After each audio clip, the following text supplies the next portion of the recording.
All right, you can set your own angle if you want.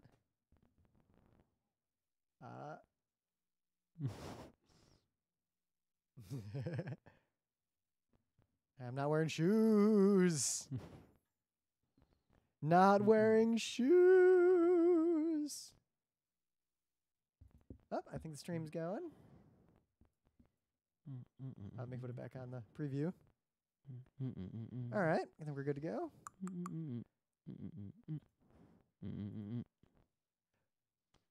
Pause that. Okay.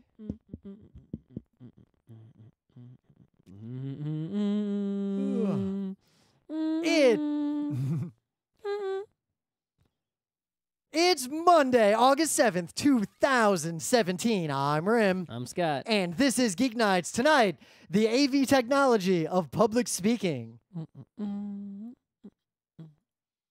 right, that looks good. See, that's how you should do it. You shouldn't say too many words. That was good.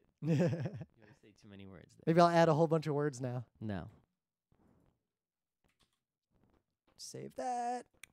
Do I have an opening bit? Yeah, I got an opening bit. I'll talk about that Java Swing thing.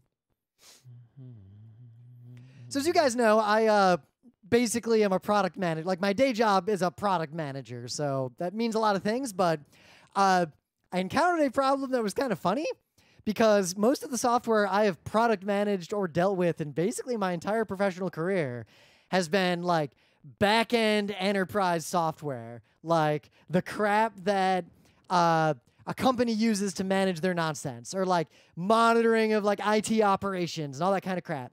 So very rarely are operating systems other than Windows or maybe Linux used in those kinds of places. So I don't know what Scott's doing back there. That's the reason you have trouble. Now you got a bad angle again. Oh, we got one person watching. Sad person. Mondays get the least viewership of anything. Okay.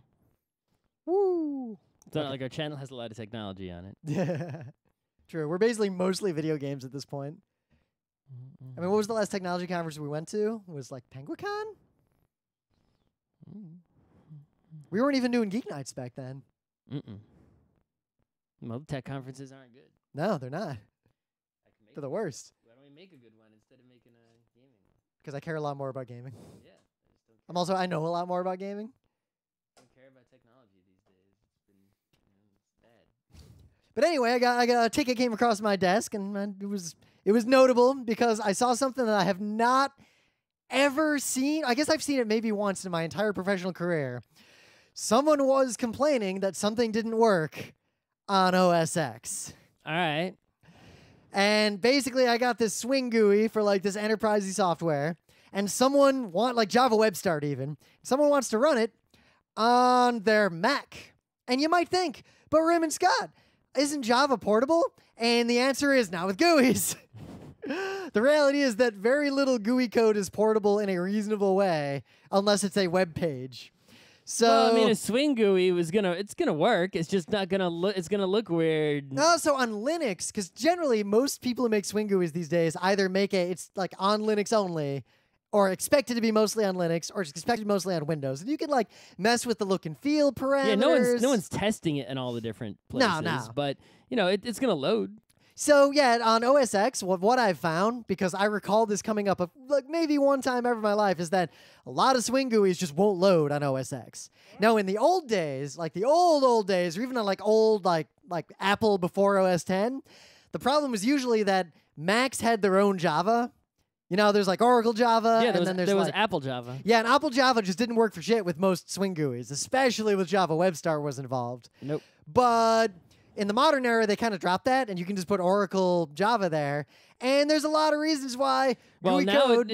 I think you're not supposed to even have Java these days if you can avoid it. Yep, but there's a lot of OS-specific calls that you can make in GUIs, and oftentimes you end up having to make those just to make a thing work. And frankly, I was shocked this thing even worked in Linux, because one of the things this thing can do is on its own internally generate a PDF using system libraries and system calls. And that worked on Linux amazingly, but can't even get to that point on OS X. So that was just interesting, and I'm really shocked that someone's using OS X in the world that I live in. And I almost want to find out more about like what the deal is. Like, why is OS X being used is really there? popular, but it's weird for a finance person. It's weird for like someone who does operations or like DevOps to run a Mac. I mean, anywhere else but finance, that's not unusual at all. But in finance, it's unusual. Yeah, it's unusual in like industrial DevOps as well. I think for a lot of reasons. Right. In certain industries, but overall, I think in most office-y type places, you're going to see a lot of Macs going on. Yeah, but at the same time, most office-y places don't really have DevOps. Or if they do, that's usually like a separate team or it's outsourced software. But yeah. The funniest thing was we literally didn't have like any Macs to even test on because that's not even the thing we support. So you went to the Apple Store and bought one? So actually, the CEO just has a MacBook, so I just borrowed it from him and like plopped it on the developer's desk, and I was like, let's see if this even works at all. Let's go have fun. Spend a day poking at this. So yeah, it's Monday. We'll talk about why that's notable when we get to Meta Moment, but there is a lot of news, and as always, Geek Nights Monday is not just about technology. It's about the social ramifications of technology. No, it really should just be about technology. Yeah, you really want to talk about how Gedit doesn't have a maintainer anymore? That's not interesting, even if you are talking about technology. Name an interesting technology news. There aren't a lot. Plus, I feel like colloquially, technology news basically covers the shit that's on like Gizmodo and whatever. I mean, most technology news, I've said this a zillion times, but 90% of technology news is actually either business news or it's some other kind of news, but it's like related to technology somehow. Like you'll see some news that should be in the finance part of the newspaper, but because it's about Google, it's in the tech part of the newspaper. It's like, really?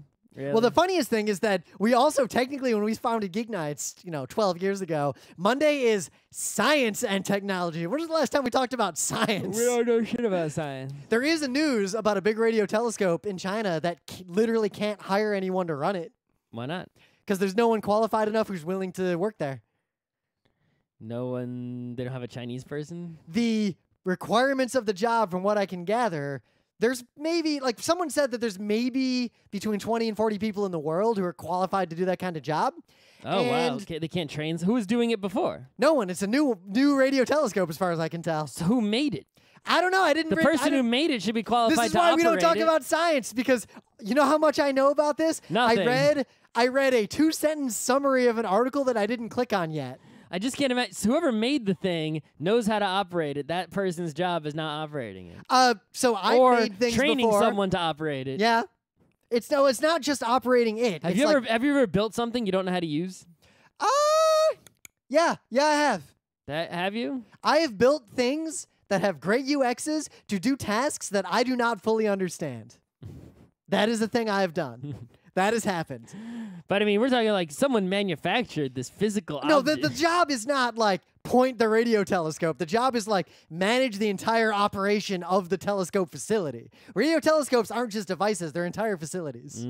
Like this involves like managing the physical plant. See, I threw that word in there and all that nonsense. But again, I know 2 sentences more about this story than you do, and that's why I'm not talking about it on Geek Nights. And we Except don't talk you about are science. talking about it on Geek Nights right now. I brought it up as an illustrative point as to why we don't talk about science on Geek Nights, because we are not scientists. I remember like 8 years ago, we said we said one thing about viruses and got 3 complaints about how wrong we were from scientists. So yeah. We so wrong. But at the same time, this news is pretty closely cloven to technology as it is practiced. Right. Well, I mean, this has been the biggest news of tech all week. Is basically someone who works at Google sent out, I guess, I don't know how, a screed, some sort of internal documentation or internal communication. It is at best mechanism. a diatribe, but I would probably simply just call it a incoherent screed. Yeah, it's just a memo from that guy who works at Google to all the other Google employees and basically saying all that guy stuff. Like, Yep. his diversity stuff is no good. Yep, and all the women who work with me are incompetent. Yeah, it's like, there's genetic differences. That's why they don't know how to use a computer. Yep, Derp, like, derp. all that awful nonsense that's always there in the undercurrent of like every technology So, I company. mean, there's nothing really to say about the dude and his memo or whatever that He's hasn't that been guy. said. Yeah, this is that guy. But what I do want to talk about is how that guy got to work at Google in the first place, right? They have these crazy interview processes with multi-layers of, and all this stuff. And you have to be really skilled to even work at Google, right? Because even though they're paying a lot and desperate to hire people all the time, they're still choosy. They reject tons of people. Yeah. So how is it that they let there's even a part of the hiring process where like a whole bunch of people have to give unanimous thumbs up. Even one thumbs down on you will make you not hired. Yep. Now I think to qualify that, This guy got a unanimous thumbs up from everyone who interviewed him. All right. so that thumbs up, thumbs down thing, I think that only applies to certain management positions. I'm and not just all saying is that the positions. point is someone who has working at Google and is in a position high enough such that they can share a memo with the entire company. Everyone at all of Google. Yep. I mean, granted, was hired by Google's very, very supposedly thorough and difficult interview process. As we learned from Geek GirlCon, a lot of organizations, even big ones, have a way to send a message to a lot of people. And I can email team at my current company and send something to literally everyone who works for us. I actually have access to an email system where I could send email from anyone. So I could send it legit verified DKIM emails like from the CEO to whoever. You know what? Actually, if I wanted to, I could do the same thing. Now that I think about it, I would not receive the replies. The CEO would receive them. Yeah. But I could send emails from the CEO. Well, or anyone else. I could send emails from RIM. Yeah, well, because you managed our email system, so yeah. But I could do rim@broadway.com email. Well, think of it this way, like, I used to work in DevOps, right? Like for a broker dealer, like big deal. For all the security in the world, in the end, there's a small number of people who have root on a system that could theoretically do anything because, like, there's root. That gets used for things sometimes. But anyway, the point is they hired this guy even with their crazy interview process. And what this tells me, and is something that I need people to realize, right, is that there are people at Google, even though this guy is clearly a minority, if you at least judging by the voices on the internet, right? And from what Not an oppressed minority, the literal opposite of that. No, he was a physical minority. You know what it's like? If you counted all the Google employees and forced them to vote yay or nay on this guy with no other voting option, you would get mostly nays on this guy. Yep, because when you meet that guy, most people realize he's that guy. You would get a scary number of yays, even though they're less than the nays. People who agree with this guy, there is a scary number of them, and they're working at Google, a company with access to all your personal information. So the thing is, it's not just the Google, right? You look at all these companies that you're always complaining about stuff. For example, Twitter, why delete these insensitive tweets? YouTube, why you not close the accounts on all these videos? Yep. Right? And part of the reason is because the people working there, some of them are that guys. Yep. They don't just fire all the that guys like they should, like I would. In fact, I wouldn't hire them in the first place. But as we learned on the rail ride, once again, for whatever reason, you and I have this Dunyan-like ability to see that guy from the furthest horizon. We see them in the distance, and we're like, that guy, and then they open their mouth and we look at each other and we're like, confirmed. Can I get a job where all I do is companies when they're interviewing people, I come in and interview them as a disinterested party just to check? So when it comes to specifically the misogynistic version of that guy, the one thing I can say is that... Well, this is a racist and misogynistic guy. With misogyny, I can say pretty definitively... Any woman who talks to that guy for even a second realizes it immediately. Do you think, how many people at Google do you think were interviewed by even one woman? That's what I'm getting at. The purpose of diversity in a company like Google isn't just to meet some quota of this many of this category. Even if none of the people category. who interviewed this guy were that guys, it is very unlikely that any of them were ladies or not white people. But the purpose of diversity is to literally have a diversity of perspective and opinions. So if some women had interviewed that guy, they might have recognized it was that guy. But it's even more subtle than that, because I've been through Google's interview process multiple times. I've actually gone through a lot of interview processes over the years, partly just to see.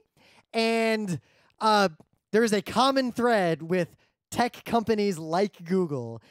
They seem to narrowly focus the parameters of how their applicants are rated to exclude testing for that guy, testing for empathy, testing for racism.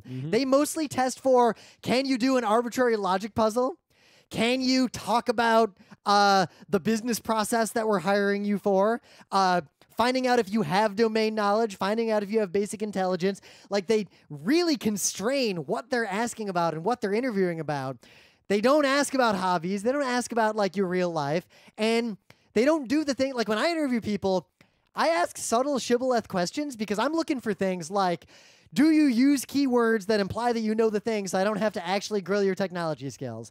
I give them the opportunities to use shibboleths that might appear on, say, Red Pill or Stormfront, you know, the kinds of things that a normal person would never say.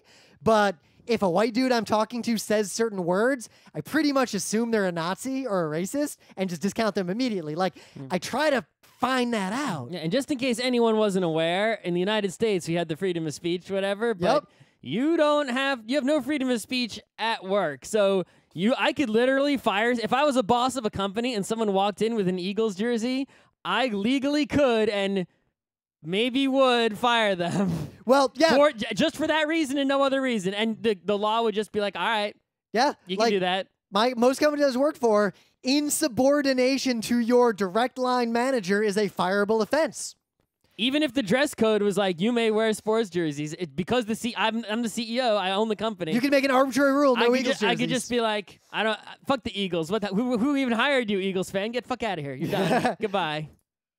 But basically the whole system of hiring in most of technology. So obviously, if you can do that, you can fire this guy for no other reason than this memo. And he couldn't fight back. That guys who have infiltrated, you know, real society, there's sort of an extra subtle problem where they coach their vile opinions under the guise of every argument having two sides and every argument having equal weight. Or fake science. Yep. Right, by simplifying or making stuff Or they'll up. use the word objectivity and have no idea what that word actually means. Or have no, like, they use that word. Or they use the word objectivity, right? Because they're only discussing, you know, like, oh, I'm just going to talk. It's a genetic difference. I'm making a scientific argument here, right? Yep. I'm not saying anything about feelings or it's just all numbers and genes and stuff. But your information is inaccurate that you are using. So. Yep.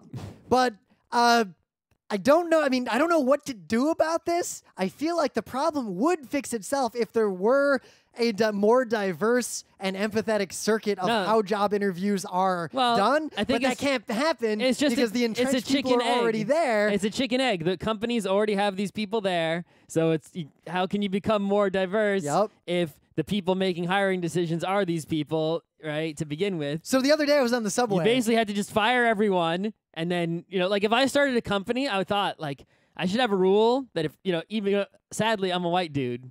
If I make a company, I should be the only white dude there. Everyone else should either be, well, only straight white dude. Every single other person at the company. Are you 100% straight?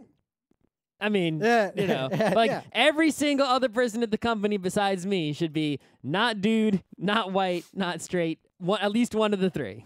Or in the very least, like, I guess whenever, like, cause, you know, I am in an industry that's heavily male, at least, is I pretty much always try to give anyone who's not like me way more benefit of the doubt and sort of always do the opposite for anyone who is like a cishet white. But even that is not enough. Yeah, if you're a white dude, you got to be like fucking amazing for me to give you a thumbs up on being hired, right? Because it is shocking. Well, I guess I also give sometimes I'll give credit to, like, you know, straight white dudes, at least if they're from a different country. No. Right? Yeah. Well, it's more a matter of you got to put everything in context. But in this case, like, these people exist throughout technology. And I ran into these two dudes on the subway. not that long ago. I was just sitting on the subway, long train home, we were stuck, and these two white dudes who are in their like mid-20s are standing there, and they must have just met at like a networking event, and I think they both worked in finance because they had that look, and they had that attitude, and they had that dress. I know. And they're talking to each other, and like it's so hard to date in the city, and the subway's car is totally quiet, so everyone on the subway car is just giving them the side eye listening to them. And slowly, they come out to each other as being conservative. And then immediately they're like, oh man, and they hug each other, and they're like, you just can't talk about this stuff. Like, if I say anything about Trump and I don't like really like rag on him, then like any woman I'm dating just like immediately breaks up with me, and like I have to hide this, and like I'm afraid to come out to them. And it's apparent that shitheads like that are the minority, but they've infiltrated organizations, and because of the way hiring is done, they are not selected out of those organizations, and they have undue power in those organizations. And it was weird to see two of the most privileged people I've ever met on the subway using all the language of an oppressed minority to talk about the fact that they feel discriminated against because their political opinions are literally vile. So in other news, this has been making the rounds, but, you know, Hyperloop, I don't want to talk about the technology of it. Listen, if there's some crazy guy out there who says he's got another fucking like perpetual motion machine, he doesn't make the news, right? Why? Just because this Elon Musk rich asshole who used to work, who has money because he worked at PayPal, how he does the crazy perpetual, idea, and suddenly it's in the news. It's like, why do we got to talk about it? Just because some rich guy's doing it? Well, there's a big difference between crazy guy has a vision for how we're going to connect the subways together across the whole country, and same crazy guy also has billions of dollars to throw at it. Yeah, but it's like, okay, just the rich guy just writing the news. It's like, I'm tired of hearing about this asshole. Yeah, but so on one hand, it's easy for armchair engineers like us even to point out the flaws in the system because we don't actually, like, I haven't read all the papers on the engineering of Hyperloop and how feasible it actually is, but there's a narrative that's been poking around in the media lately saying that it's actually way more feasible to build than people realize, and the primary thing holding it back is that city governments and state governments and federal governments aren't willing to give permits to actually build these things. Yeah, I'm tired of reading news that is about, the news. Rich guys are doing this, and the news is also, this is written by a rich guy so that it's easier for him to do what he wants. Yep. So you think Elon Musk probably paid for those stories, or or basically hung out with reporters and got him to write those stories, or his PR people did it, because he's basically blaming everyone else for his problems. So it's but I feel like okay, rich guy, we should bend over for you. No, how about we should make things harder for you, if anything. It's not just coming up with a good technology idea. This is true of war, this is true of space travel, and this is true of mass transit. A good idea, or even a good technology, or even a provable working technology is not actually the hard part. I mean, there already exist way better subway cars than what we have in New York City today. Yeah, we can have subway. They exist today. Subway trains that are awesome, luxurious, fast, safe, and drive themselves. We don't need to invent anything new. We just need to buy them and install them. But buying them and installing them is a complicated process because it's probably $1 trillion project. Well, yeah, the same, at least hundreds of billions of dollars project. The same taxpayer-driven municipal and state and federal tax system that would pay for that is the same tax system that has to pay for, like, education, and there's not infinite money, so which one do you pick? Or, like, feasibility. Oh, we'll just build a tunnel under New York City. Good fucking luck building a tunnel under New York City. No one knows what's down there. Like, literally no one. I read that the 2nd Avenue subway is way deeper than it needed to be. And in fact, that's why it costs so much money, is because they made it so deep. And the reason they made it so deep is because to make it at the normal depth, which would have been possible to do, would have required just a lot of wrangling of bureaucracy to get various utilities like phone, water, gas, internet, etc. Verizon, you got Verizon, Con Edison, etc. to all get their shit together, right? But simultaneously, there wasn't enough political will to get those people in the room and force them to get their shit together.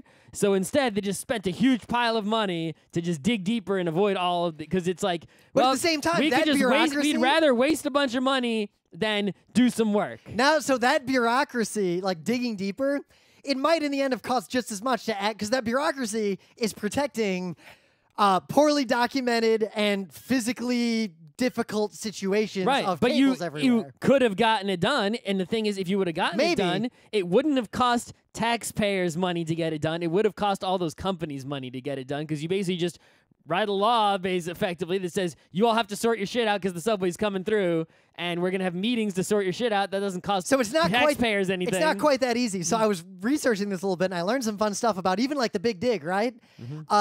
So literally digging those tunnels, even after they forced all those changes and like had a guaranteed plan, they ran into pipes that no one knew what they were. What do you do then? Do you know how much money it costs even to find out what that pipe is? One of them, they ran into a pipe, destroying the pipe, and it also destroyed the tunnel boring machine. So then they had to put another tunnel boring machine in to get to the first one to fix it. And the reality is, cities have huge amounts of infrastructure, and the concerns go so much beyond simply having good technology that, yes, Hyperloop might be technologically feasible, but to make it pragmatically feasible is probably a 30 or 40-year project, and I don't feel like the people involved in it have the staying power to make that happen. I also feel like in 30 or 40 years we'll invent something better, and that it'll be like, oh, this thing's half done, but and then it'll take us 30 or 40 years to get that in place. No. Meanwhile, we'll have just gotten new subway cars. So it's a complicated problem, is the They'll moral invent of all that. teleporting in that time. So we did a show recently about passwords, and just to drive that point home, if you use LastPass, which seems to be the most popular of those password services, It's a very popular one. It's also I've heard of it. It's it's not perfectly secure, but it's pretty secure on average. I mean, it's had its problems. I would never use it personally. I would never recommend using it. But if your alternative is to do garbage, this is better than garbage. Oh yeah, so guess what? It has a free tier and a paid tier, right? What do you get for when you use the paid tier? Fuck if I know, because I don't use services like this. But here's what's happening.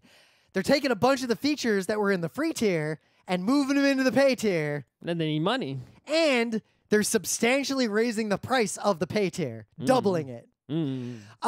So here's some things this implies. One, if you ever rely on a free service, either someday it's going to cost you money, or you're the product, or it's fake. Like, there aren't that many options. And two, or someday it'll have to monetize. And two, if they're doing this, I worry that LastPass is not financially viable. I don't think you want to trust a company that may be having financial trouble with the keys to your entire kingdom. Yeah, it's like, oh, LastPass just like shuts down because they're running out of money. Situation A of today is you might be forced to suddenly be paying, what does it cost for the pay tier? I don't even know. You might be forced to pay money suddenly. So one, it's not the LastPass Premium has now doubled in price to $24 a year. That's not that expensive, so that's not really that big a deal. But in principle, however, if they go under or something, it's like you're trapped. You're possibly screwed based on how I don't know how exactly their system works. If anything's stored in the cloud, that might disappear, or who knows what. Yep. You could potentially be in trouble if they go out of business. All the systems that we recommended, like Diceware, Super Gen Pass, or even just making up passwords and memorizing phrases, password cards, none of those things can be suddenly shut down because you're not dependent on any cloud-based thing. Yep, and cloud-based commercial venture has to make money somehow. You definitely don't want to trust your security to someone with a profit motive. Nope, unless their profit motive is maintaining your security. Maybe. Like, if Gmail had a serious, like Google two-factor or like Gmail, if there was a gigantic security hole suddenly, that would really hurt their ability to continue making money from it. So they have a vested interest in a certain degree of security. Sure. But obviously, there's a much deeper topic there. So really tiny news, but this is good news, even though you still can't trust Lenovo because they Lenovo'd us with that malware so long ago. But Lenovo is ditching all its Android nonsense, and they're going to put stock Android on all their future smartphones. I heard that this was actually in response to customer demand, which is really interesting because customers have demanded this forever, first of all. So I've demanded this as long as Android phones have existed. So they're suddenly listening to customers, which is like, oh, wow, they're listening to customers. But then the other thing is, well, why are other companies either A, their customers aren't telling them this, or B, aren't listening to customers. Yeah. I mean, well, so even Sony. So I like, still wouldn't buy a Lenovo because Lenovo, but I mean, I have a Sony phone, and it's a weird phone, and I love the physicality of it so much that I put up with the fact that it's a Sony branch of Android. I think the only reason I've been able to put up with it is that it's like 98% stock, and it doesn't get in my way.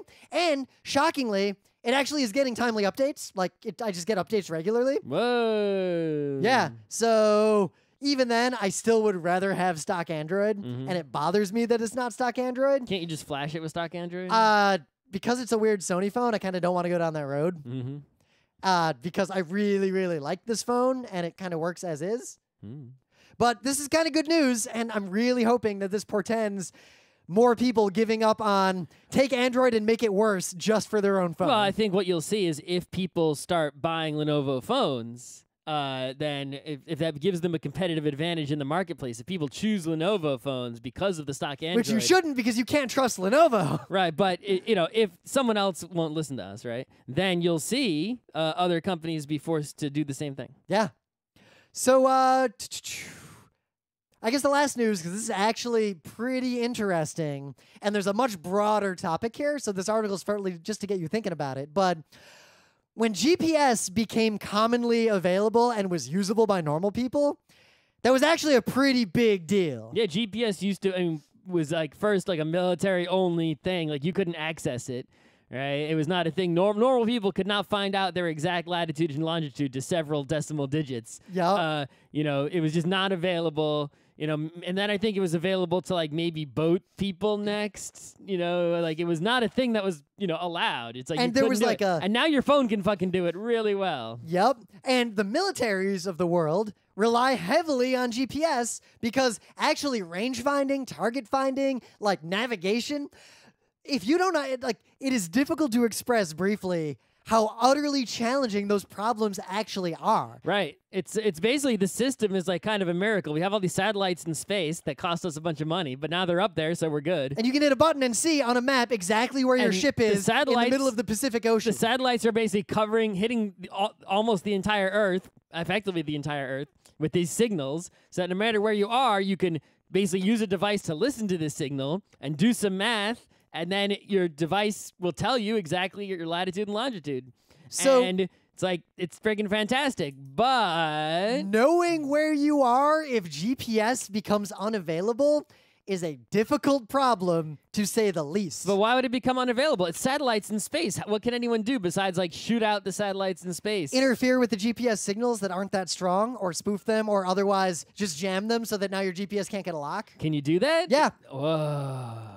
Or knock down the satellites, which is way easier than putting satellites up. It's definitely possible, but no, I don't think there has been, to my knowledge. I keep thinking about that. I've been thinking about that for a long time. That's because there hasn't been a major war involving equivtech countries above a certain level I've been thinking about that for a long time. No, Scott, because I want to take out the TV satellites, but how come Scott, So I'm weird, and I read a lot about military technology. Yeah, I don't care about war. That has been a big fucking deal for a long time. The theory goes that if there were ever a conflict between modern equivtech nations like the US and China, or they would just kill each other's satellites right away. Yeah, like basically everyone would just destroy everyone else's satellites and everyone's in the dark, because that hurts a country like the US way more than it hurts another country. XCOM, help us. No. Yeah. Satellites. No, we can't XCOM without those. So this is an article that will give you some flavors of information about the previous technology that was used before GPS and why it is so much harder to jam. It's not quite as good. Well, it uses antennas like on the ground, right? Yeah. And if you really want to go into this, go read about how like bombers found their targets during World War II. Isn't the way it works? You basically just have multiple antennas on the ground and broadcasting, and you know where the antenna is, right? Because you hard code in like this antenna is at this coordinate, and then your device picks up the radio signals from the very powerful antenna. So you don't need that. You just need to be in the radius. All right, Scott. All right. How do you tell based on a single radio signal how far away it is? So you have to be within 2 towers, not one. Just being near one tower isn't good enough because all you can calculate is how far away from the one tower am I. You don't know if you're north Can or you south even or east do or west. that? Yeah, because you know what the original signal like strength is, and you get how strong the one you're where it is where you. It gets a little. That's like if you shout at me, and I'm like, oh well, it's the inverse square law. So if if I know the original decibels of your shout, and then I know that the shout that I heard was half that many decibels, I know that I'm this far away from you. I just don't know which direction I am far away from you. So basically, what you're describing is kind of World War II era technology. Yeah, but if you have two towers, like Lord of the Rings, then you can hear both towers, and now suddenly you not only know how far away you are, but exactly where you are. So I guess the gist of all this is the Battlestar Galactica problem, and there is some real reason why some of these older radio navigation technologies might be re-enabled or rebuilt globally, pretty much only for military use.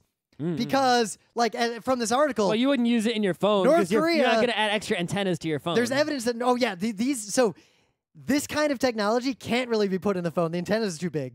Oh. Like, this is, like, old, big technology. Okay. Like, big, long, like, 90 to 110 kilohertz. You could put it in a boat or a plane just fine. Yeah, yeah. But this is an interesting problem, and you could learn a lot about this, like, the use of old technology or redundant systems in radio navigation.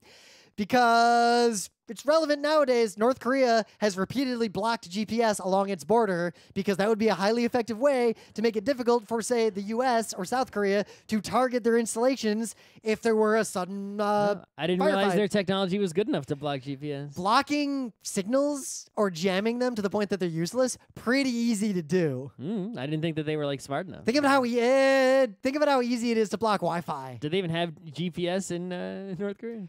Yeah, they can get GPS signals. All right. Play Pokemon Go? I don't think there are any Pokemon there. No. All right. But anyway, things of the day. What do you got? So, when you're rendering graphics, 3D computer graphics for video games especially, right? You have to render them in real time. So, like, if you're doing 60 FPS video game, you need to render the full resolution of your screen 60 times every second in order to, be decent, right? If you're rendering something like fucking a movie, you don't have to do that shit. You can, like, take all fucking day. You can render, like, a frame per day. I mean, that's probably too slow. The movie will come out in 20 years. Well, go read about how long it took to render the original Toy Story. Right. It's like Toy Story looks like crap now, but the computers were crap then, right? So it's like your computer could render Toy Story these days, but not those days. So, you can just let the thing render super long time, and that's why computer graphics in movies, a lot of them, especially the ones that are used for, like, just special effects in non-completely computer-generated movies, like, they'll, like, use CG to, like, show someone getting shot or something or who knows what, and, like, it looks 100% real. Why? Because they didn't have to render 60 frames in a single second. They could render the 60 frames in, like, a few hours and spend all the time in the world rendering it absolutely perfectly. But anyway... So there are different rendering methods, right? So when you're rendering for a video game, you can't use certain methods of rendering because they're too slow. And one of the methods, one of the most simple, basic, and most, like, I've programmed ray tracers before, right, is ray tracing. And the way ray tracing works is you basically create, a scene. You're like, oh, well, there's a cube here, and there's a flat surface here, and there's a big red ball over there, and there's a person over here. Right? You model the physical space, right, and the reflective properties of each material, and then you create a light source, and you basically shoot lines out from that light source, and they bounce off all the surfaces, and you're basically simulating photons, and then you simulate an eyeball somewhere, and after shooting all these rays everywhere, you figure out which ones hit the eyeball. Right? So you basically pre-calculate everything that can happen? Right, yeah. You're basically simulating, effectively, simulating all these rays of light to hit every part of the scene and, hit the eyeball. And then whatever something hits the eyeball, you know what color all the pixels on the screen are. And then now you can draw a picture of what it looks like. And if you do this, and if you shoot enough lines and do enough samples of each pixel, it looks like super real and incredible, assuming that your model is detailed enough, right? I mean, most of the models we did were like a cube, in which case it looks like a cube. You could have just drawn a cube with like a pen. But, if you can get a really accurate model of like a person and you program in the reflective properties and the, the properties of the light source, it looks real, basically. So, the dream has been to use ray tracing for like a video game, but doing that, you can't render a whole screen 60 times a second. It just can't be done. But what if your game is really sort of not great looking?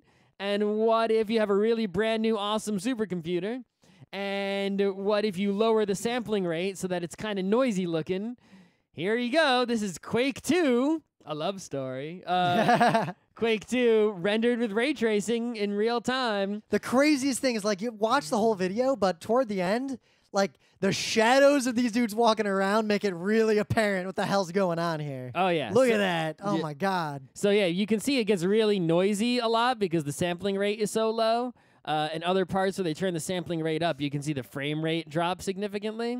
And it's Quake 2, so it doesn't look... think Quake 2... It still looks like Quake 2. The models themselves are still blocky old models. I played Quake 2 in software-only mode. My friend Ken had a Voodoo card, so he could actually use OpenGL to render on a video card. Yeah, I had a TNT, too. I was using OpenGL. I got a Creative Graphics Blaster Extreme around that time. Right, but the point is like, you can get an idea of when our, rendering technology gets even better than it is now, like something like maybe 10 years out when we've got the NVIDIA 2080, right? We can probably be applying this to like much better looking games. But at the same time, we might reach the dream. At the same time, look at how barely they can do it with an ancient game, and modern computers are crazy powerful. Yep. So this is a really simple thing of the day. I bumped into it, and it was funnier than I expected. It's just these kids, and they videoed themselves. It's from like 2013. It's kind of an old video. They picked 10 laws of the things that are illegal to do in Britain, and they just went and did, and they specifically had to be things that are currently still illegal and that people have been cited for in recent memory. So it can't be like, thou shalt not walk a dog on the left side of a street when like, witches are out on a Tuesday. Not like talking in an elevator in New York. Yeah. So they went and broke 9 of these laws and videoed themselves doing it. Mm-hmm. And it's just kind of funny. I think more, but the only one that they faked is one of the laws was you can't shoot cannons in the city. Why not get a really tiny handheld cannon, like pew? Firing a cannon within 300 yards of a house. So they were like, that's actually a really reasonable law. I don't think anyone should be able to fire a cannon within 300 yards of a house. They could have just chosen a different law. Yeah, but instead they made a little CG cannon on a hill, and they're like, eh. I would have just gotten a tiny real cannon and gone pew. Pew. I feel like the law might define what a cannon is. I don't know. I didn't delve too much into it. I mean, still, a tiny cannon that actually uses gunpowder and shoots a tiny ball and just shoot it into, like, a bucket or something. I knew a guy when I worked at IBM who had one of those on his desk. You could literally, like, put a tiny pellet into it and, like, put some flash powder into it and fire it. You could do it. There's no limit on the smallness of a cannonball. As tiny as it was louder than you expected. Oh, yeah. And it would shoot that tiny little ball, like, through really hard cardboard. It's still a fucking cannonball. Yeah. It's basically just a tiny gun. Yes. Gunpowder. You don't put gunpowder in non-guns. So, in the meta moment, we mentioned this the other night, and I'm going to mention it again. If you ever tried to join the GeekNights Forum, which is a pretty rockin' forum. It is at community.frontrowcareer.com. Do not go to forum.frontrowcareer.com. That is the old legacy forum that is locked for all eternity. However, it's frozen in time. That legacy forum has hundreds of thousands of posts and tens of thousands of topics. It is full of much content, but all the activity, if you actually want to talk to people, is on the new forum at community.frontrowcareer.com. The old one is just an archive. If you're watching this live stream, like, you should be in this forum because I feel like you've already gone like way beyond casual fan. All sad 14 people. Yeah, if you're listening to this podcast in MP3 form and you're so sad that you're already pretty sad listening to Geek Nights, but if you're so sad you want Geek Nights in real time, it's on YouTube live now most times we do it. Yep. If it's not live, around 6-ish Eastern time on the appropriate day. Yep. But if you want to talk about all this with other people, our forum's pretty great. But if you sign up for our forum, it asks you to prove you're human. You have to actually convince Scott or myself that you know who we are, or somehow prove that you're not a bot. Someone wrote in that form field something like "want to discuss video games," and it's like that's not good enough, right? Someone else wrote, "What do you see?" And that means, oh, that person definitely knows. Yep. Right. You have to write something, like just say like you're a listen, like saying I'm a GeekNights listener. That's enough. That's enough. If you're like 8 people, gaga, not only are you approved, I'm probably gonna email you and be like, hey. Right. You need to write something in there that indicates to me that you are a human being and you are actually a listener of this podcast. If you just write like want to discuss things or looking for a friend or fan of something, that's not. You gotta Geek be like, Night. I want to argue about fruit. Yeah, that'd be because that fruit thread got like 160 posts. Yeah, that would get you in for sure. Out of nowhere. Otherwise, our book club book was Dune. We're done with it. The next book is the 5th season. Yep. It looks pretty good. By N.K. Jemisin. So it's the hot fantasy sci-fi of the past, recent times. Much more recent than Dune, at least. Yep. Even though I guess it's still a few years old, probably. But yeah, we're gonna get on that biz, get with the times. And also, in a few weeks is PAX West. We're gonna be there on Sunday. Oh my god! I just I use Google Inbox for my email, and when I get emails for like a convention, I'll just snooze them, and then I'll be like, oh, these are emails for, like I bought plane tickets. I don't need to have these sitting in my inbox. Yep. Go away, come back like when the convention is soon. All my PAX West emails reappeared this morning. Yep, and that dread presence beyond the horizon, Mark for our rises in Seattle. Yep. And also that panel we're doing on quitting, it started as being basically just like a clone of our old quitting panel, but it's actually way different now. You say this every time, and it's never true. Did you even look at the slides yet? No. It's basically a completely different panel. I'm gonna have to start making panels again. I just need an idea. We take turns. You did a few. I did a few. I'm gonna have to make good panels that are actually 100% original. The thing is, it's more that we did our panel on quitting, but we mostly talked about like all different kinds of quitting, like people who quit before a game and during a game and why. This one is only people who rage quit from ongoing games. So it's a very narrow and specific focused panel based on things I learned from doing the panel before, and I did some research too. I got some stuff in here. Also, I got a really good animated GIF that's relevant and an important headline from when a team called the RIT Tigers beat a team, the Newman whatevers, in a game of hockey, 24 goals to 0, and how that might have been mean. And how maybe they should have rage quit that game. It's almost noble. We wanted our money's worth. It's noble of them that they didn't. Much like the non-men mansions that stood and bared their necks to the men that came for them. I'm thinking about Prince Nothing a lot. But yeah, we're going to be at this PAX. That is also relevant because a bunch of you have been bothering me, mostly on the Patreon, about the Utena show. Yeah, it's coming back, but wait until after PAX because I got a lot of shit to do before PAX. But it is coming back, and I'm doing work on it. So yeah, speaking of panels and public speaking, we've never actually done a show on this. Are you sure? I'm pretty confident. I'm not 100% sure. And also, it's actually kind of changed a lot. Sure. Like, just in the last few years, I think it changed more than in, like, the 20 years before that. Right, but anyway, we want to talk about the AV equipment and setup for having a room in which public speaking is going to occur, right? So, a presentation at a library, or a panel at a convention, or a lecture at a TED Talk on a stage. Right. So there's a lot of stuff going on there, and it's similar to, like, a lot of the stuff that you'll see for, like, if you're doing, like, stage stuff for, like, theater. But it's a lot less because you don't need all the crazy lighting. You just turn lights on so that you can see the person. But at the same time, it's a lot more than most organizers of things give the people who need it. And I feel like because, one, nerd conventions sort of appropriated the word panel to mean literally anything that happens in a room on a stage. When really... Even things that aren't panels. Yeah. So, but also, nerd conventions... were, at least for a long time, especially if you don't go to like PAXs, run by people who don't know shit about this stuff.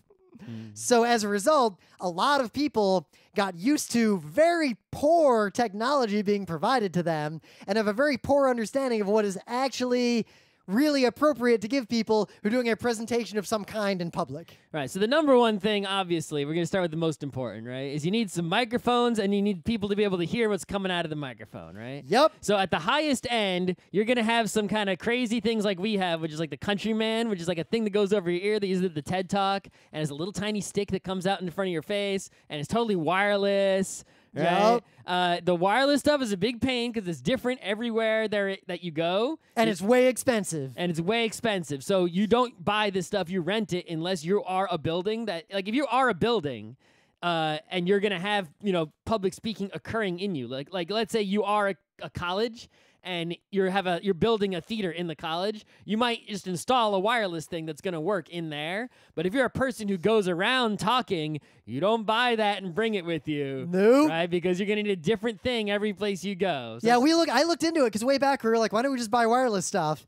And a few listeners who work in AV for a living emailed us, and every one of them said, "Don't buy it. Do not buy it. Yeah. It's a trap." And if you're like a convention and you're renting out a building and the rooms don't have the stuff you need, you rent it from someone to bring it to there and set up who knows what they're doing.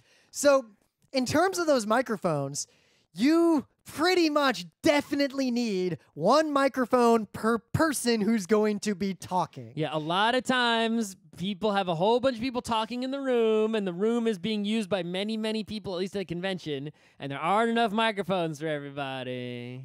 Yeah, not having enough microphones to have one per person, or not having a system where there is not one per person. And if you don't have one per person, you have to have the wireless handheld kind so they can pass it to each other. Actually, I found that that's almost worse. It's not great, but it's still better than like everyone leaning in to these sticks that are on the table that don't move. I think it's worse because I've noticed just from years of experience, also like sitting in panel rooms at PAX, being on like a live streaming team. And even at Kineticon, if there's a wireless mic people are passing, whoever's holding it will be fucking with it when other people are talking and making noise with it. And they'll put it down boom, boom, boom, boom, boom, all the time, and they won't fucking pass it. They just won't actually ever pass it. There's also the kind of microphone that's basically a stick that comes up off the table.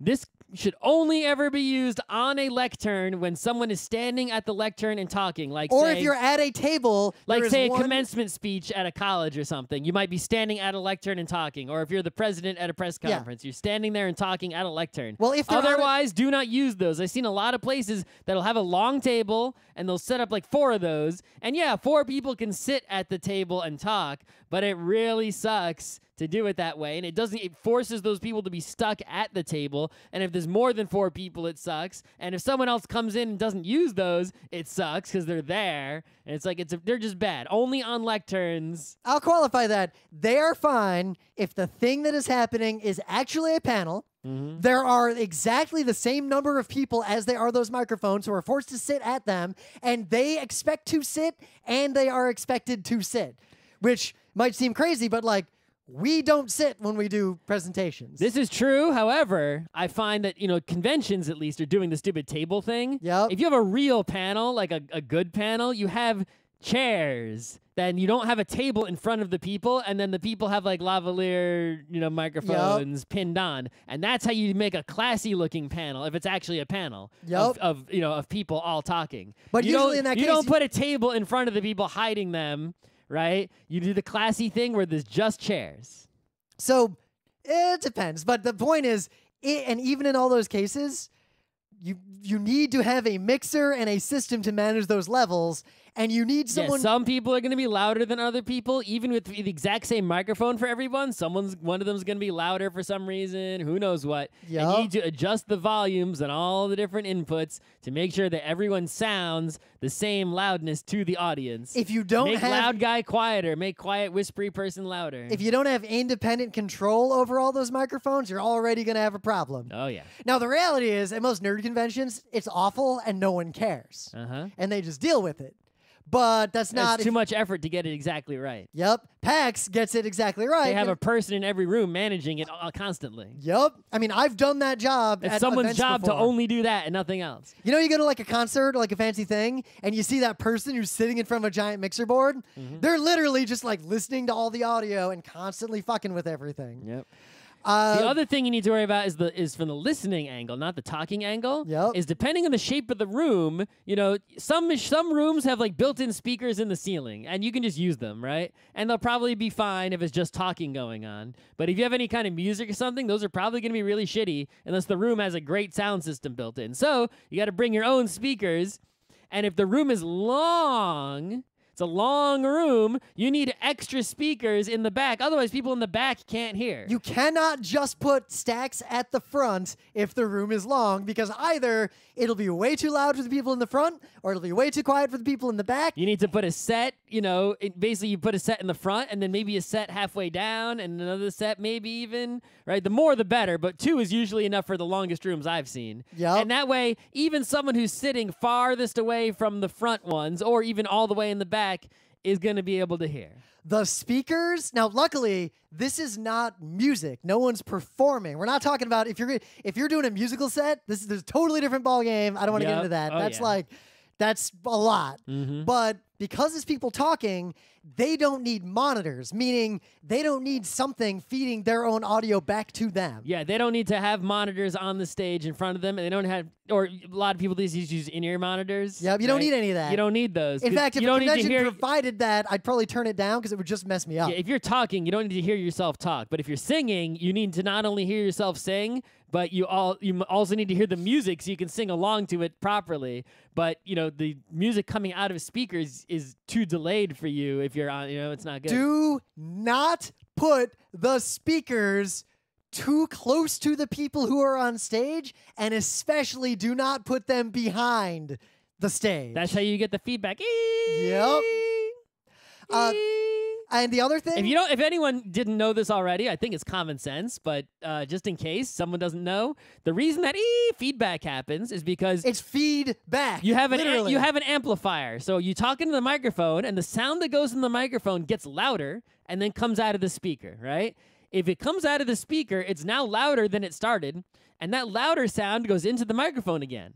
And it gets louder again, and it goes back into the microphone in a loop, and it keeps getting louder all the time, and it can't get any louder, so the amplifier just maxes out, and the maxed out sound is and it really hurts everyone's ears because it's so ridiculously loud. Yep. So it's the amplifier amplifying itself over and over again. So that's why you can't have the sound that comes out of the speakers go into the microphone. Now, there are clever ways to catch or remove feedback from live audio. However, you are not using those. Yes, no one.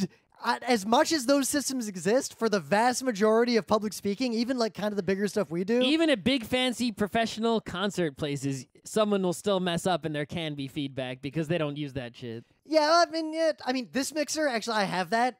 Okay. I can integrate into those kinds of systems. I have ways to do that live, but there are consequences, and those systems are complicated. And unless you have dedicated professional staff running everything, you do not want to use complicated systems because they're complicated. All right, so that's the audio situation. Yeah, so there's a couple more pieces of the audio. What? Because people talking, a lot people of people hearing. will want to play videos, and they need the audio from those videos to go into the system. And most organizations, most conventions have no way to accomplish this, I've found. So people are going to be playing video. If they're playing video from like, you know, a DVD or something, you're just going to, you know, no one's bringing their own player. It's like you need to set up just players and stuff in advance if people are going to use them, right? Yep. Which you can just set them up. You're good. But if people are bringing laptops, right? Laptops are either A, going to have a regular headphone jack of some kind, right? And if they have that,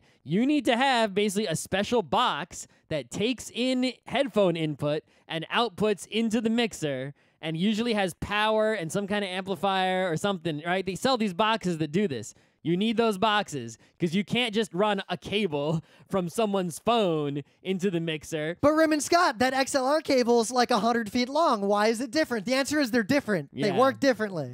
You can't do that, right? It doesn't work that way. You need to buy these boxes. You need to have them, right? Yep. However, today, I was going to talk about this in the video section, but a lot of people now are using HDMI. And HDMI can not only carries video, but can carry audio. So if you are taking HDMI from people's, you know, laptops or devices, which you very may well be, you need to be able to handle the audio that's coming over that HDMI, you can get it out of there and send it to your mixer without messing with the video part.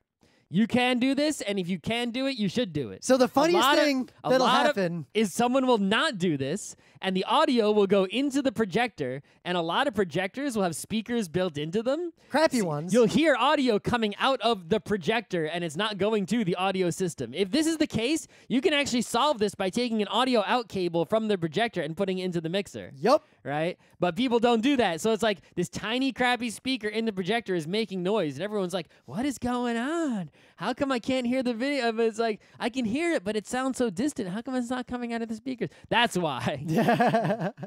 Don't let that happen. As a side note, what I see most commonly that happens is people who present, and this is like a separate problem. We're not going to get into people who don't know how to tell their laptop to send the audio out. Oh, beyond that, speaker hole versus the HDMI they hole. have no idea how their own laptop works at all. Nope, they don't know. So you're going to have someone in that room who knows how laptops work in a general sense. But I digress. In terms of video, the conventional wisdom, conventions, sure, that has existed until I'd say about 2 years ago, this started to change, is that you should assume that everyone will have VGA, and if you present anywhere, you should assume that they will take VGA, and pretty much every convention will say, have VGA.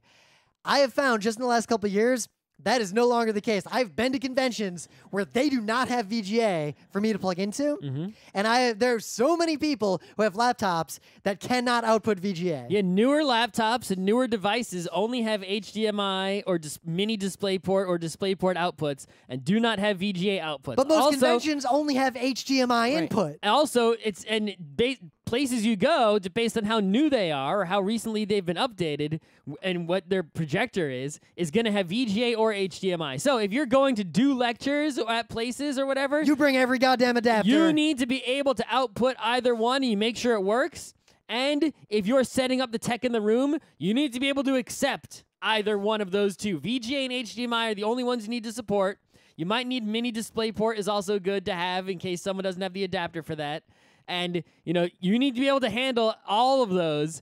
We can't just force people into use one anymore. You got to have the full set. Yep, and this is a break from the advice we've given for a decade because it's different now. So along those lines, there is resolution and aspect ratio of presentations. So older projectors are going to be a 4/3 aspect ratio, which is like an old square TV, but newer ones are going to be 16:9. And the problem is, if you're making, slides for your lecture or whatever, do you make them 16:9 or do you make them 4:3? And the answer is you make both. Which is a pain in the ass, so I don't anymore. Or at least make sure they look good on either shaped screen. Yep. And make sure you know how to make your laptop display it without stretching and distorting it on any shaped screen. So the problem was in the old days, if you outputted 16:9 or 16:10 from your laptop, the projector was shitty and would just squish it and make it look awful. So you pretty much had to make everything 4:3. And do your own letterboxing or whatever if you want it to look different. But nowadays, usually the projectors will take a lot of different aspect ratios just fine and kind of deal with it. But conventions or people who are running the event will often just fuck up the projector's configuration. So 2 or 3 years ago, I pretty much would always say do 4:3 because that's the safest. But we switched because Mike Toole was like, why don't you guys switch? And he goes to way more events than we do. And he does AV, he knows his shit. So we took him up on it and we switched. And we got burned by it at one PAX, but it really looked good at 2 other PAXs. I feel like it works out more often than it burns us. So I've switched to 16:9 now for our panels, but I never put important information on the edge. So if it gets squished, it'll be okay. Yeah, the point is, if you're running the room, you want to make sure, you can't have 2 projectors, right? That's ridiculous. You just need to have a modern projector that can do both fine. You need someone who knows how to configure it. You need to be able to support, though, right, either one and have it show up. If it's letterbox, it's not a big deal, right? It's like, okay, we're using less of the screen, but I don't care, right? It's showing, right? And you can tell the person why it's looking that way. And yeah, so here's the real moral, I think. It just has to show up on the screen so people can read it. Generally, if you're doing an event once or twice a year, probably shouldn't own a projector. No. You should probably just rent them every year. Because they change. Yeah. And they like, also, if you own a projector, you got to deal with shit like bulbs. Yep. And all this kind of the nonsense. You rent them, they'll always be perfect. Yep. It's kind of like with the wireless systems. Owning it will cost you more in the long term than just renting it, unless you like run events as a job, right, and you use the projector. The same to do thing a bunch I said of about the events. wireless stuff. The only time you should be buying this sort of equipment is if you own a space, you own a theater, you own an auditorium, you need to put technology in the auditorium permanently. The other time you would own it is if you're a company that rents it out. Otherwise, do not own any of this stuff because you will not use it enough. Even if you use it every day, right? If you're traveling and you're the speaker person, what's the point? Every place you go is going to have stuff for you. Why are you owning this for no reason? Yep. The only thing we own is microphones that can be plugged in anywhere because a lot of places only give us the handheld kind or the shitty kind, but everything else is up to them. We're just going to plug into their stuff, and obviously if we can't because their system is crappy, we'll just use whatever microphones they give us and deal with it. Yep. So this is a very important thing that most conventions especially just don't do. You need to have monitors, multiple if possible. You don't need this, but it's extremely, extremely helpful and recommended. Well, so here's for a small event, you only don't need it because usually the person who's presenting has a laptop in front of them anyway. Mm-hmm. But in a more professional setting, the laptop won't actually be in front of them. Yeah, their laptop is going to be like wherever the wires are, and they might not be near where that is. So you need. So now they can't see what slide they're on without turning around and looking back at the big screen. Yep. So you need screens showing them what they are showing the audience, and ideally you want those to be like down on the floor by the audience, so you're looking at the audience when you're looking at them. Right. So normally where the audio monitors would be, right, because you don't have those because no one's singing. You put video monitors, actual monitors that show what's on the big screen to the person who's on the stage. So now that they can see what's going on, right, and they know what slide they're on, but they're still facing forward toward the audience the whole time, and it's awesome. So in the old days when we couldn't rely on that at all, and when laptops, like my oldest laptop, couldn't display. I mean, even panels that have that, you'll see I'll be looking at the big screen or the laptop a lot, but when the panels do have it, I still use it plenty. It's great. Yep. Our panels, I could not do them the way that we do them without that. Because we do like 80 slides in an hour because we make slide transitions like as beats in the talk, meaning I really need to see if I double click by accident and I don't have something to look at, the panel is going to literally be off forever. Concurrent to that, you need to have countdown timers in the room. Those are also not absolutely necessary. Yeah, I don't trust they'll be there, and they I bring my are own. Extremely helpful. My clicker has one. My watch has one. Scott's watch has one. Like, I'm paranoid about it. But if you run an event and you care about technology and like having things go, the countdown timer has to be there. Has to be accurate. Assuming that the person has a limited time for their talk, which almost always is the case. Yes. So that way the person knows, I'm almost out of time, right? They can see how to pace themselves. If you don't have a clock there that's big and prominent and in their field of view all the time, everyone who talks, no matter how pro they are, will lose track of time and either run long or run short. And more importantly, professionals are used to that. Like if that's not there, it's really hard for me because I am deeply it's instinctual to use that, and I time myself very specifically. Along those lines too, you need to have ways to cut off audio and kick people out. And technologically, you should be able to cut off their mics because shit might go down. That's right. If you just have people in there and you can't turn the microphones off. Yeah, baba booey might happen. You need to. That's why you want the tech person sitting there at the mixer, and if that person starts spouting profanities, you can just mute them and then call security. Yep. And you don't have them continuing to spout profanities very loudly because you can't take the microphone away from them. But you can still turn off the microphone remotely, and they can't come over and mess with the mixer, and they wouldn't even know what to do probably anyway. Yep.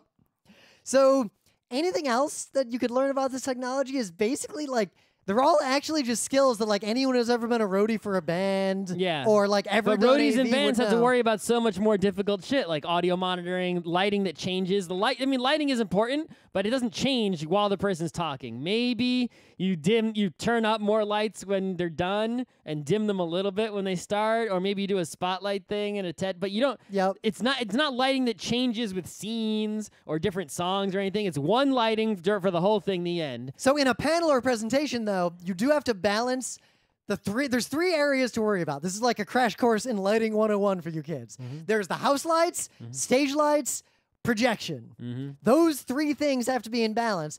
The house lights are not that important, and if you can, it's better to dim them to put the focus on the people in front of the room. You don't want them to be out because then people can't take notes. Yeah, it's not a dark movie situation, right? Yep. So you don't want people to be able to see where they're walking, to see their neighbors, right? They're talking. Ideally, you want the stage to be bright, but to not splash onto the projection. But the reality is, most spaces that panels are in, that's impossible. Like at Kineticon, the lowest light setting that's not off has lights like on the screen. Right, you need the projection itself to be bright enough that everyone in the room can see it clearly. You might need more than one screen even, right? Have 2 projectors showing the same thing, right? That way, people on the left and people on the right can see it. This is good in really wide rooms. Yep. Because people sitting on the way right side of the room with the projectors on the way left can't see anything, so you want 2 projectors, one on the right, one on the left. You'll see this a lot, like big arenas. They'll have like screens on the left and right side of the stage showing. It's the same idea. But generally, the important thing is usually you'll have to compromise. Like usually, just the way these things are set up, you won't be able to have the screen be in a dark area so it's easy to see and brightly light the front of the room. So if you have to choose between the 2, you have to be able to make a spot judgment between, are the people presenting primarily the slides or whatever is on the screen, or are they themselves the presentation, and light the appropriate one, and that's it. There are also some advanced techniques, right? So first advanced technique, and usually you won't do this. If you won't have to know to do this because you're paying someone to do this for you, and they just do it. But the double up projector, right? You can take multiple projectors, and as long as they're identical projectors, and you put them in like this brace. You put them together physically, one on top of the other, right? Stacked. And then they project the exact same image, but you aim the top one a little bit down and you aim the bottom one a little bit up, so they're projecting the exact same thing to the exact same spot. So basically, you're really just doubling the bulb power. So this is how you can get a ridiculously bright projection, because you can't get a brighter bulb. You can't get a better projector. Just get more projectors and aim them all at the exact same spot, super precisely lined up. And you'll get this ridiculously bright image bouncing off the wall. And bonus points. Even if the room is really bright, that projected image will be so much brighter that you'll be able to see it no matter what. But bonus points, now you have redundancy if a projector dies. Yeah, if a projector dies, okay, well, it's kind of dim now. It's half as bright, but you can just turn the brightness up all the way on the remaining one, and you still have an image there, even though a bulb blew out. This is also why you rent this technology, because if you rent projectors from good places, you can say, give me double projectors, and they'll just do it, rather than you having to own You twice might as not even many. have to ask for it. They'll just know. You just say, I need projection in this room on both sides of the stage. And they'll say, oh, well, this room is big, and we're not going to be able to turn the house lights off. We're going to need double projectors in here. They don't even tell you they're doing it. They just do it. Yep. Right? Because you don't need to know details like that. So little subtle things, if you have wireless microphones or microphones in a crowd or anything, either physically put them in a stand that can't be rotated, or do something to ensure, like if you have to, talk to the people who are presenting to make sure that they never walk out in front of a speaker holding a microphone. Yeah, another thing with the wireless microphones, if you're providing them, is the batteries. The batteries are just going to die constantly. They use up so much battery you don't even realize. You need to bring with you a crap ton of the appropriate batteries, depending how long this event is going to run, and you want to check them in between every single time anyone uses them, constantly. Yep. Right? Even if it's like, okay, that person only used one of the 3 bars, we can just leave this battery alone. But you cannot have the battery die while someone's up there. So if it's down to 1 bar, even if it can probably make it to the end of the next talk or whatever, replace that shit. Yep. Because it cannot go out mid-talk. It cannot happen, and the microphones are not made in such a way where they have redundant batteries in them. Right? It's just when that battery dies, they die. So make sure that it's definitely guaranteed to have enough power to last the length of the talk that is about to happen, plus a nice buffer before, you allow that battery to be used. Otherwise, new one. And I guess the last thing, and like roadies and like AV people, this is like babies first, but like say you're actually setting up a room like this, even if it's like a really simple event and you think it's easy and you've got it, there's some basic, you need to like label all the cables, make a little diagram, even if you draw it crappily, of like where all the microphones are on the stage and put it next to your mixer and label which one's which. Because if something goes wrong and someone's way too loud or way too quiet, you see, it's like, oh my God, Rim's being too loud. Rim's microphone 2, 3, Yep, 2. 4. All right, whoop, and you just know. And then you turn Scott down by accident while while Scott's talking. You turn him down. It's like, oops. Label all your cables on both ends and maybe once in the middle. Like, organize all the cables effectively. Like all this basic stuff that it's hard to sort of explain what to do without spending an hour. So just go read like a roadie blog or something. It's not hard, but do more preparation and more labeling than you think is necessary or even reasonable. It couldn't hurt. Like whatever you think is a reasonable amount of labeling, double it. Yeah. It's very hard. There's not a lot of things you can do that would hurt. It's just things you can forget to do that would hurt. Yep. Right? So putting in more effort might be wasted effort, but you can't really make things bad by trying harder. Like, run a couple extra XLR cables, even if you don't have that many microphones. That might save your ass. If you have an extra laptop that you just keep, that's there in case like the laptop they're using dies. Like they shouldn't expect that, but that's the kind of thing that'll save your event. Just plan for every eventuality. Put extra redundant technology in, and frankly, rent almost all of the actual physical equipment, and you're good to go. Including staff to manage it, if possible. And have at least one person who either does this professionally or actually knows what they're doing and actually knows. And I'm just really hungry, so I'm just going to stop I'm so right there. hungry.